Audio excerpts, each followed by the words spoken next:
Hello, you gorgeous human you, and welcome back to another episode. Before we jump into this one, I want you to know I've been a little bit quieter on social media and also with recording new episodes recently because I've been knee deep in creation mode, building out Limitless, the brand new 6-month coaching container for beauty pros who want to 2 to 5x their income in part-time hours. And it is genuinely the most comprehensive and the most supportive container that I've ever created. So it has taken everything that I've got in the best way possible, obviously. So for this week, I am actually doing something I've never done before, and I'm resharing one of my most popular episodes from over a year ago. Chances are you either haven't heard it yet or you won't remember exactly how powerful it actually is. So this episode is all about prioritizing properly so you can get more done. And I'm breaking it down into 7 simple steps that you can start using straight away. So let's get into it. And if you do want more information on the brand new coaching container with me, have a look in the show notes for the link or reach out to me on my social media.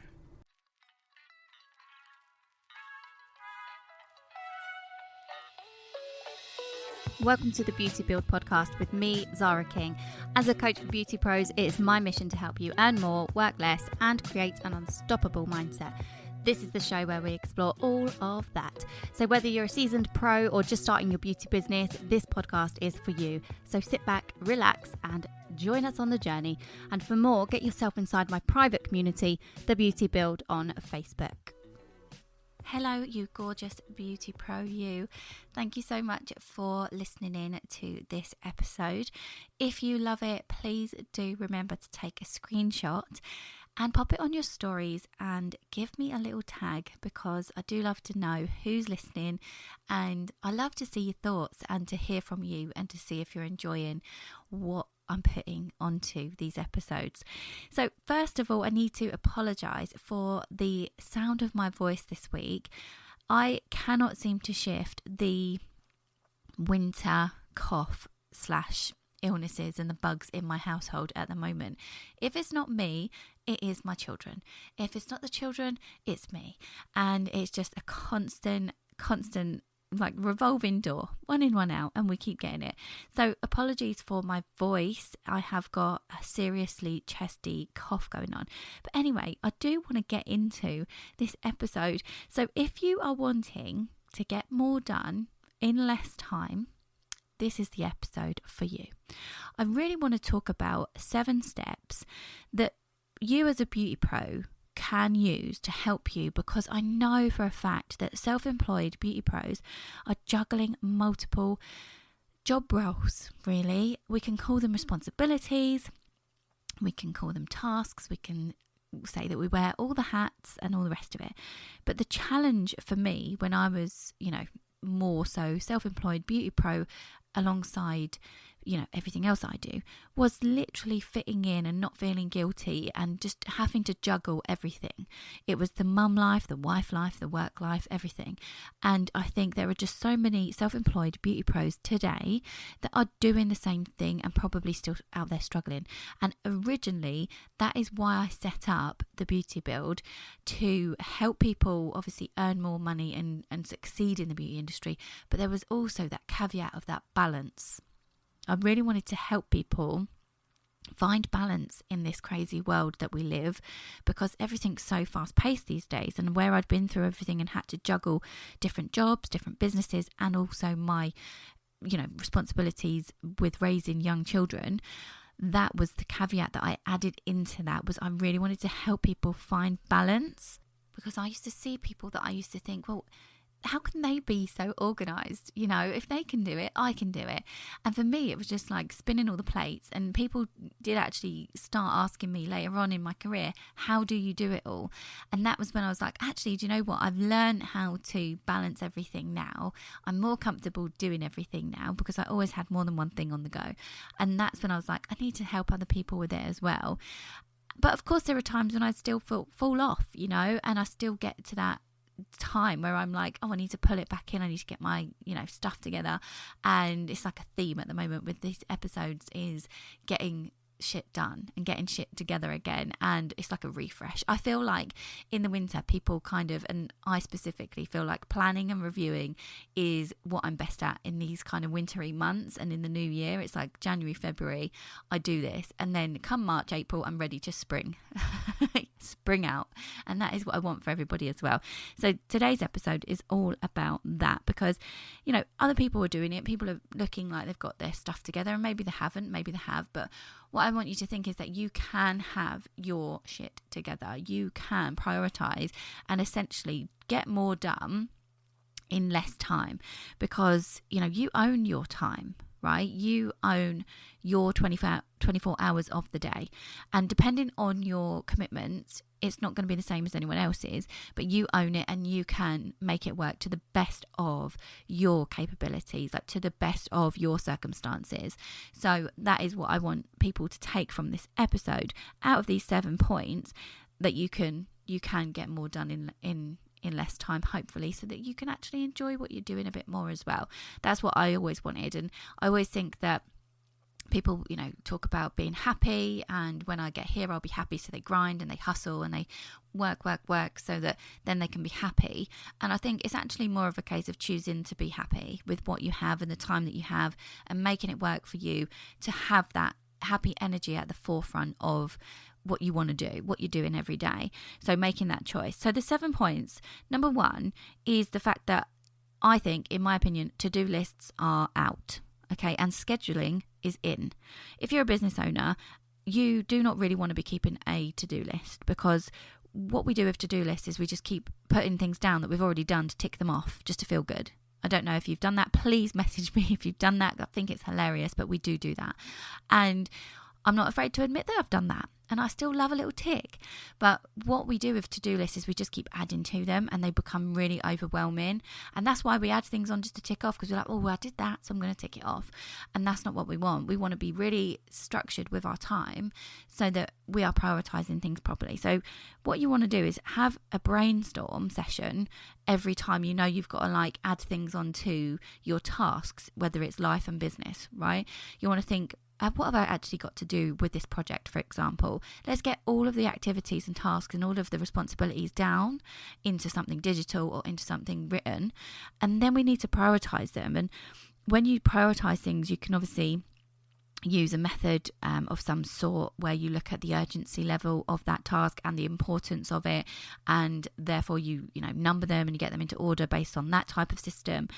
You can do whatever way works for you, but I think actually prioritizing things in order and then scheduling them into your diary is the best method of sticking to things and getting things done, because you need to be being able to wake up every day and think, this is what I've got to do today, and not feeling like, okay, I need to look at my to-do list and decide what I'm going to do today. You know, you need to schedule these things into your actual available hours that you have to work on your business, or in your business, or maybe it's life time, mum time or wife time or sister time or whatever time. So that's number 1, is get rid of the to-do list and schedule everything in. Okay.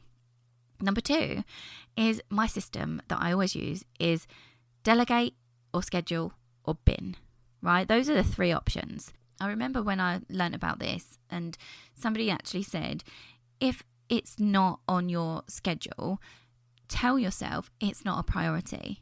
Say it out loud that actually that's not a priority to me at the moment, and see how it feels, because it will either feel really like fine and that's cool and dandy, therefore it doesn't need to be on the schedule and that can go in the bin, or it'll actually feel really icky and you'll be like, oh sugar, I need to get that sorted, so feel into this and think, right, well, is that actually a priority for me? And if it's not, then fine, it can go in the bin, or it can be put on the back burner, or it can be delegated.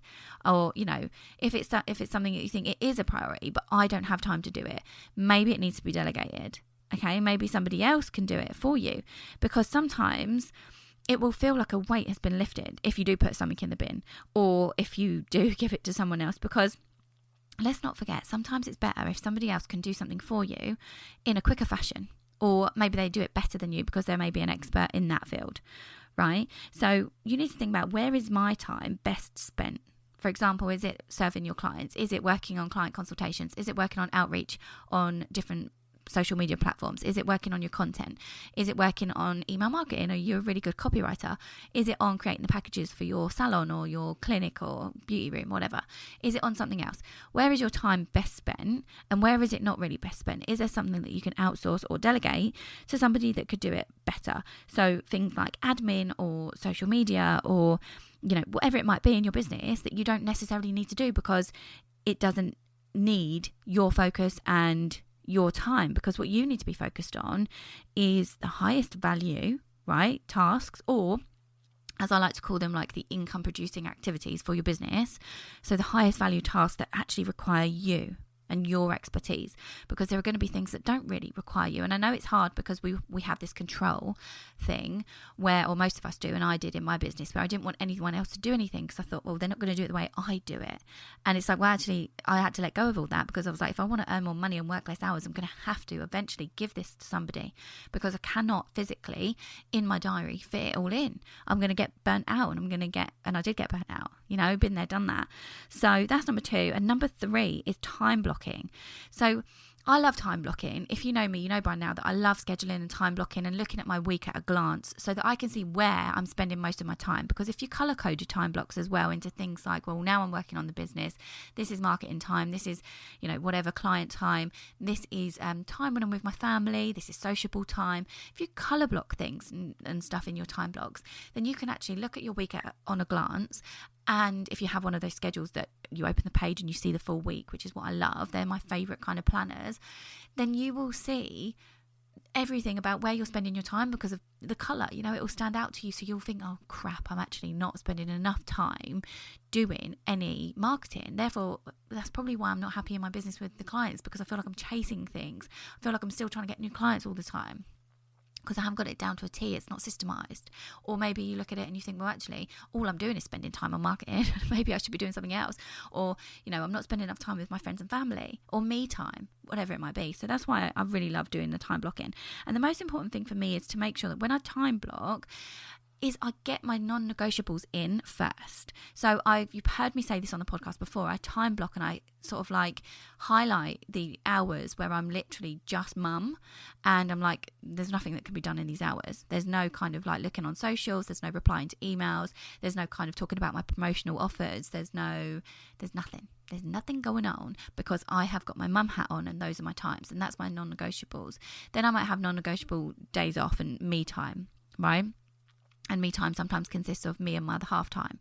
So put in your non-negotiables first so that nothing is going to get in the way of that, because you need those boundaries in place. You know, things that bring you joy, things that bring you happiness, and the non-negotiables like that. And there might be non-negotiables with your working hours as well. So get the non-negotiables in first. Then the tasks that you've prioritized, because obviously we don't keep a to-do list, we keep a prioritization list.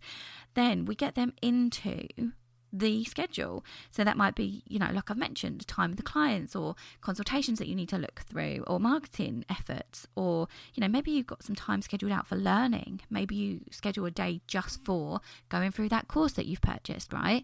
Or going through that kind of whatever it is that you're learning. Maybe you're learning to do a different treatment, and that's set days and stuff. So what that does for me, and I hope it does for you, is it removes the guilt where you always feel like, oh, I should be doing something else.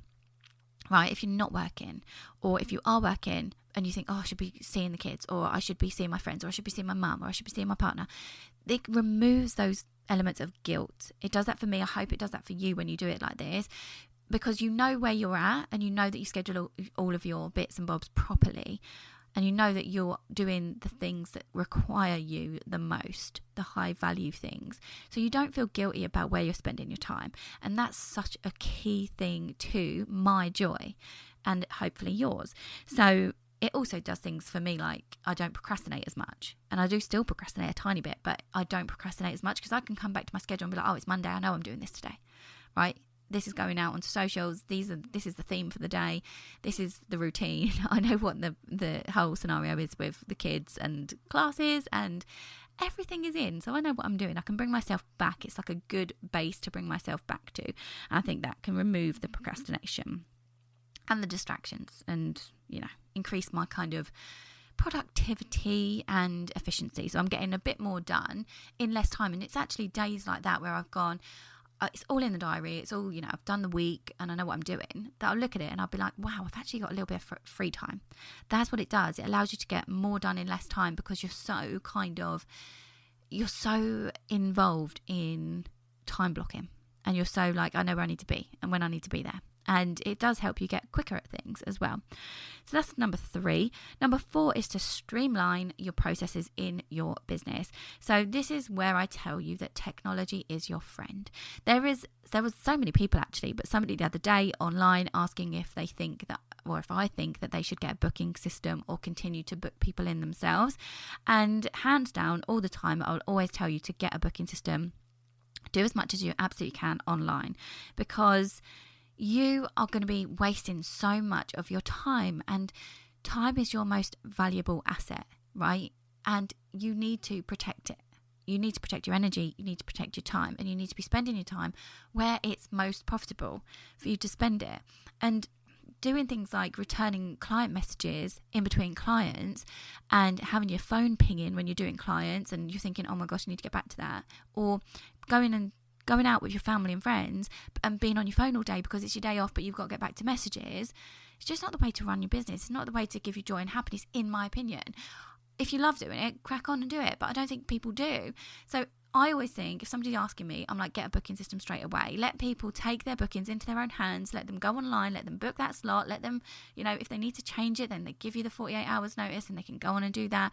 Or, whatever your policies are, but let them manage that, because the efficiency of that frees up your time, gives you less stress and saves you money. And some people say, is it worth it paying for a booking system? This is completely sidelined to this episode because it's not about getting more done, but it will save you money. They are worth the cost, okay? Do your research, message me if you need to, but they're definitely worth the cost. So that's number 4. The other thing with tech, right, being your friend, is the fact that we have technology for things like email marketing, text message marketing, your social media being scheduled out, right? Do all of these things. Use technology to your advantage, because you are a busy business owner and you have so many things to do. So what in your business could you utilize technology for? Make a note of all of the ways in your business that you could probably automate or use technology for to make it quicker, streamlined, and more efficient. Like, I'll give you some examples just as a bit of a bonus for you. I have got for my social media templates for like stories and things that I know I'm going to be posting every week. I've got templates for my posts that go out every day, every week. I've got, a few pillars, so I have a template for each pillar. I've got, all of my things that I need in my brand templates and everything laid out for me on Canva. I have got, copywriting that I've done years and years and years ago that I can pull ideas from and maybe either repeat or tweak for my social media. Back in the day in my beauty business, I had somebody doing my social media for me. And in my coaching business, I've also had a company doing my social media for me a little while ago, a couple of years ago. And, so all of these things, when the circumstances call for it, use it, utilize it. And then there's scheduling tools, obviously. So you can schedule things into social media platforms from the actual platform. Or if you don't rely on that because they can be a bit funky, then you can use things like Canva. You can use things to schedule like Planoly. You can use things like Later. There are so many different ones that you can use. I think there's Loomly. There's all sorts of ones for social media specifically. And then there's obviously the automated emails and things that you can schedule ahead of time so that you're not sitting there in that time that you want it to go out actually having to do it. So you're saving yourself time, And so that's number 4. And I'm glad that we've only got 5, 6 and 7 left because my voice is going, guys. So number 5 is the fact that, I don't know if you've ever heard of the 80-20 rule. There's lots of different 80-20 rules in life, but this specific one I'm talking about is the fact that 20% of what we do actually equates to 80% of our results. So what you need to do to make more of your time in your beauty business and in life, to be honest, is think about those tasks that do get you your results, right? What are those needle moving tasks in your business? Okay, so have a think about that, get them all down, brainstorm maybe, and identify them, and then focus on them. Put your energy where they are, right? Because then you are utilizing your best tasks at the best time in the best energy. So really focus on living that 80-20 life, okay? And then maybe it's the other tasks that you do delegate or you do just get rid of, or whatever way around it you want to go.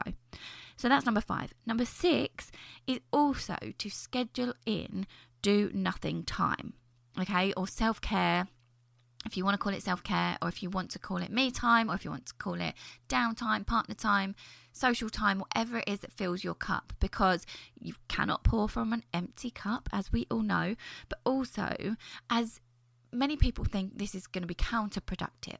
Okay, and I remember in my business thinking, well, I can't really just schedule in downtime. I need to utilize every minute of the day, right? We get 1,440 minutes a day, and I'm going to utilize every single one, but I'm not, because it's so much better to actually take some downtime. Why? Because what happens is when we relax and we stop for a bit and we sit down, our creative juices begin to flow. We can sometimes get our best ideas when we're on holiday, for example, or when we take like a weekend break, or when we're asleep. I don't know about you, but I don't know if you've ever woken up and been like, oh my God, I need to write that idea down before it leaves my brain. And you're in bed and you just think, oh, I better get up and just put it on the notes on my phone or something like that. So that is why I say schedule your do nothing time, because you don't want to get burnt out. You don't want to have all of this overwhelm. You really want to be able to spark that creativity again, but not in a way that you're doing work, just in a way that your brain is a bit more relaxed and you're enjoying yourself, you're happy, and the energy that you're in sparks the creativity if and when needed. Like, it just happens. So try that and see if it happens for you like it does for me. I'm sure it will. Many people that I speak to experience that as well. When they're relaxing, they seem to get, a bright idea and they have to write it down. I'm not saying act on it, because this is your downtime, but I'm saying let the creativity happen, write it down, move on from it, and enjoy your downtime.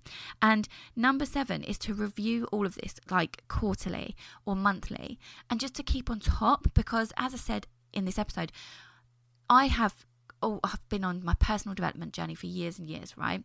And somebody like me who is aware of my energy, who's aware of mindset work, who's aware of all of the inner stuff, who's aware of productivity and how to make the most out of my time. I read all the books. I've had all the mentors, and I still have mentors to this day who help me and keep me on track. I can still flop. I can still fall off the wagon, and things get in the way, because you know what? Life happens. Kids are kids. Family's family. Life is life. Everything's happening, yeah? Life just is life in, and I need someone sometimes or something to pull me back. So if I don't hold myself accountable to a monthly review or a quarterly review of things like goals and my schedule, I'll flop. And that is just me being completely honest and candid with you. That does happen to me a lot. So I will always try and sit back down with something like my schedule. And sometimes I even change what my schedule looks like, because it doesn't serve me and I need to see it differently. So always think about, right, I need to review this and keep on top of it, because things will change, things will crop up, and you'll need that kind of momentum to kind of get back going and carrying on and feeling like you can get into really good energy every day around your schedule and everything that you're doing, to prioritise and to utilise your time as effectively as you possibly can to get the most out of it. But doing all of these things, if you follow those steps, just to recap, number 1 was to get rid of your to-do list and start scheduling. Number 2 was to either delegate, schedule, or bin those tasks, right, and prioritize them. Number 3 was to then time block everything. And number 4 was to streamline your processes as well in your business using technology. And then number 5 was the 80-20 rule. And number 6 was schedule your do nothing time. Number 7 was to review. If you do all of that and you maintain these kind of habits in your life, because success is built off of what we do daily. It's small steps every single day that get us to where we want to be. So those things are called habits, right? So if you get yourself into these habits in your life and in your business and in these daily kind of activities, you're going to get to where you want to be much quicker. You're going to be able to overcome challenges and hurdles and things that crop up much quicker. And you will get stuck in ruts, but you won't get stuck there for so long. You'll be able to get back up, dust yourself off, go again. And that's the kind of thing that you want to be able to do. That's the kind of energy you want to be able to jump back into, so that you can keep going, because inevitably things aren't always going to be rainbows and sunshine. So I really hope that those 7 points help you in life, in business. Again, if they do, let me know. Reach out to me on socials, tag me in your stories, let me know your thoughts. I love to hear from you. But I really hope you've enjoyed this episode, and I will see you on the next one. Thank you so much for tuning in. I hope you enjoyed today's episode and gained valuable insights that will help you in your beauty business and life. If you did, please take a screenshot and tag me in your stories. If you've got any questions or comments, please feel free to reach out to me on any of my socials. The links are always in the descriptions. And don't forget to subscribe to the podcast and leave us a review. Your feedback helps us improve and bring you more and more great content. Until next time, keep building that business.